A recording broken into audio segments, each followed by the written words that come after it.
যারা ধর্মদ্রোহী বা ধর্মের সাথে যারা দ্রোহ করে তারা মৃত্যুর পরে তাদের জানাজা দেওয়ার বিধানটা কি, দেওয়া যাবে কি যাবে না? না, কথাটা হচ্ছে এক্ষেত্রে বিষয়টা হচ্ছে যে ইসলামের ভিতরে কোনো ব্যক্তি যদি ইসলাম গ্রহণ করেছে, সে মুসলিম জনগোষ্ঠীর সাথে ওঠা বসা করে, মুসলিমরা তাকে মুসলিম বলে মনে করে, কিন্তু সে ইসলাম ধর্মের অবমাননা, ইসলামকে কটাক্ষ করা ইত্যাদি এই কাজগুলো সুস্পষ্ট কুফরি। এর কিছু কিছু কাজ আছে তাকে ইসলাম থেকে খারিজ করে দেয়। যেমন আমরা একটু আগে যে আয়াতের কথা বললাম, যে ঠাট্টা করা, ইসলামের বিষয় নিয়ে ঠাট্টা করা। ধরেন ঈদ কি কটাক্ষ করার জন্য যদি কুকুরের ছবি দিয়ে এটাকে একটু ব্যঙ্গাত্মক ভাবে প্রকাশ করা হয়, তাহলে যিনি এটা করেছেন, অথবা কখনো কখনো এর আগে দেখা গেছে যে মুসলমানদের টুপি দাড়ি বা কারো চেহারাকে বিকৃত করে নেতিবাচক উপস্থাপন করা, সেটাই। তো এক্ষেত্রে আবার ইসলামের কিছু বিষয় আছে যে সেই বিষয়টা ইসলামের কোন পর্যায়ের, সেটা একটা বিষয় আছে।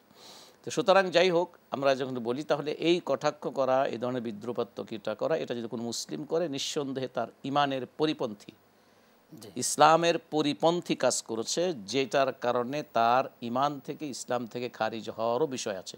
এটা আরও বিজ্ঞ আলেমরা যখন এটা নিয়ে স্টাডি করবেন, যখন তার কাছ থেকে কথা শুনবেন, তখন তার কথাবার্তার মাধ্যমে, উত্তরের মাধ্যমে জিনিসটা প্রমাণিত হবে।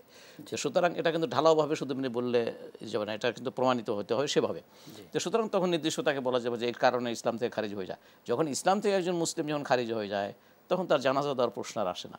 আচ্ছা, ইসলাম থেকে যখন একজন মানুষ খারিজ হয়ে যায়, তখন তার জানাজা দেওয়ার প্রশ্ন আর আসে না, মুসলিমদের কবরস্থানে কবর দেওয়ারও প্রশ্ন আসে না।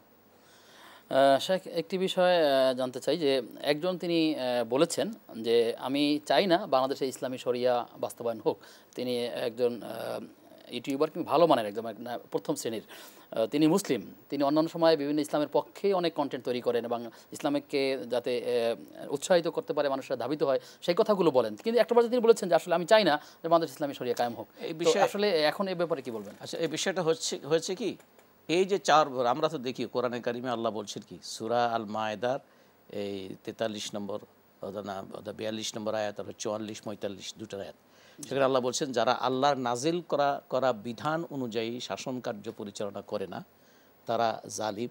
আর এক আয়াতে শেষ করেছে তারা কাফের, আর এক আয়াত শেষ করেছে তারা ফাসিক। ওয়াল্লাম ইয়াহকুম বিমা আনজালাল্লাহ ফাউলাইকা হুমুজ জালিমুন ফাউলাইকা হুমুল ফাসিকুন ফাউলাইকা হুমুল কাফিরুন। তাহলে যারা আল্লাহর নাজিল করা বিধান দিয়ে শাসন কার্য পরিচালনা করে না, তারা হয় কাফের, নয় জালিম, নয় কি ফাসিক। তাহলে এই জায়গাতে উলামায়ে কেরাম কিন্তু ব্যাখ্যা করেছেন যে কখন কাফির হবে, কখন তাকে ফাসিক বলা। ফাসিক তো তাদেরকে বলা হয় যে তার ঈমান আছে, সে ইসলামের মধ্যে আছে, কিন্তু তার স্ট্যাটাসটা হচ্ছে সে ফাসিক। ফাসিক মানে কি? শাসক পর্যায়ে না, তবে সে কামনা করে দুরাচার, দুরাচার, পাপাচার, এরকম। ঠিক অনেক সময় জালিমকেও, কাফেরকেও জালিম বলা হয়, আবার একজন মুসলমান হয়েও জালিম হতে পারে। তো সুতরাং এই তিনটি শব্দই কিন্তু একজন মুসলিমের জন্য কাম্য নয়। এই যে কাফের, জালিম এবং ফাসিক, এটা এই পদবিগুলো, এই লকবগুলো, এটা সাংঘাতিক ধরনের মারাত্মক হুমকির কারণ। কাফের তো একেবারে চূড়ান্ত পর্যায়ে।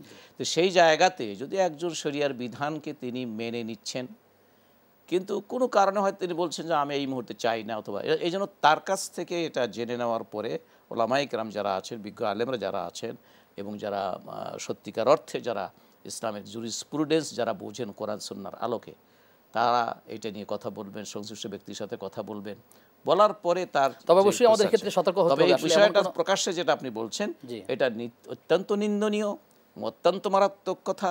স্বাভাবিকভাবেই ধরে নেওয়া হবে যে তিনি মনের থেকে শরিয়ার আইনকে লঙ্ঘন, অমান্য করার চিন্তা করেই বলেছেন। এটা ধারণা আমার, কিন্তু এই ধারণার উপর ভিত্তি করে আবার কোনো শরিয়াতের স্পষ্ট কোনো বিধান দেওয়াও যতক্ষণ তার কাছে যাবে না।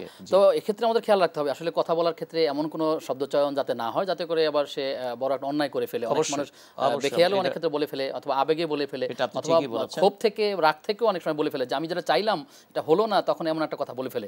তাহলে অবশ্যই আমাদেরকে সতর্ক হওয়ার চেষ্টা করতে হবে ইনশাআল্লাহ তাআলা।